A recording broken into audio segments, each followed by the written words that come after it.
v obrovskom priestore kozmu, kde sa hviezdy trblietajú a galaxie tancujú, leží ríša riadená nie zákonmi klasickej fyziky, ale záhadnými princípmi kvantovej mechaniky. Tu, v kvantovej sfére, realita nie je pevná a nemenná, ale skôr tapiséria nekonečných možností, ktorá čaká na to, aby mohla vzniknúť. Naša cesta sa začína pohľadom do tajomného tanca subatomárnych častíc, kde elektróny lietajú a kvarky víria v kozmickom balete neistoty. V tomto kvantovom svete má pozorovateľ hlboký vplyv, pretože akt pozorovania zrúti vlnovú funkciu pravdepodobnosti a premieňa potenciál na skutočnosť. Predstavte si časticu suspendovanú v stave superpozície, existujúcu vo viacerých stavoch súčasne tu a tam, teraz a potom.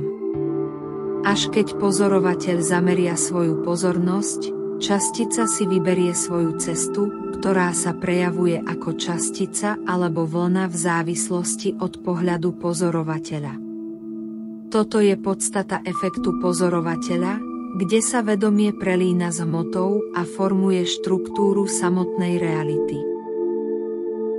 Tým sa však príbeh nekončí, pretože v kvantovej tapisérii leží sila zámeru, iskra stvorenia, ktorá zapaľuje vesmír. Tak ako pozorovateľ ovplyvňuje správanie častíc, tak aj naše myšlienky a zámery formujú svet okolo nás.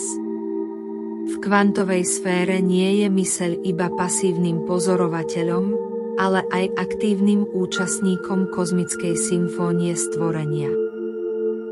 Zamyslite sa nad konceptom žitie z konca, nadčasovým metafyzickým princípom, ktorý objasnil mudrc Goddard.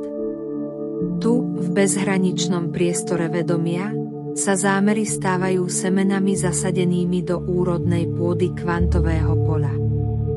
Prijatím pocitu splneného želania, stelesnením reality, ktorú sa snažíme vytvoriť, zrútime vlnovú funkciu možnosti, čím sa naše túžby naplnia.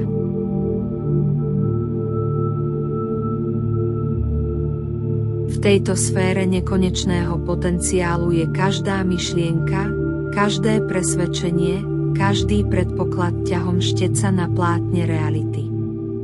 Sme architektmi svojich osudov, tvorcami svojich vlastných svetov a realít.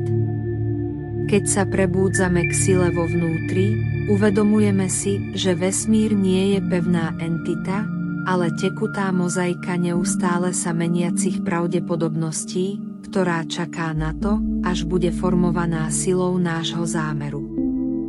Ale čo čas, ten nepolapiteľný fantóm, ktorý prenasleduje naše dni a noci. V kvantovej sfére je čas len konštrukt, obyčajná ilúzia utkaná mysľou. Tu sa minulosť, prítomnosť a budúcnosť prelínajú v nadčasovom tanci, pretože všetky momenty existujú súčasne vo večnom teraz.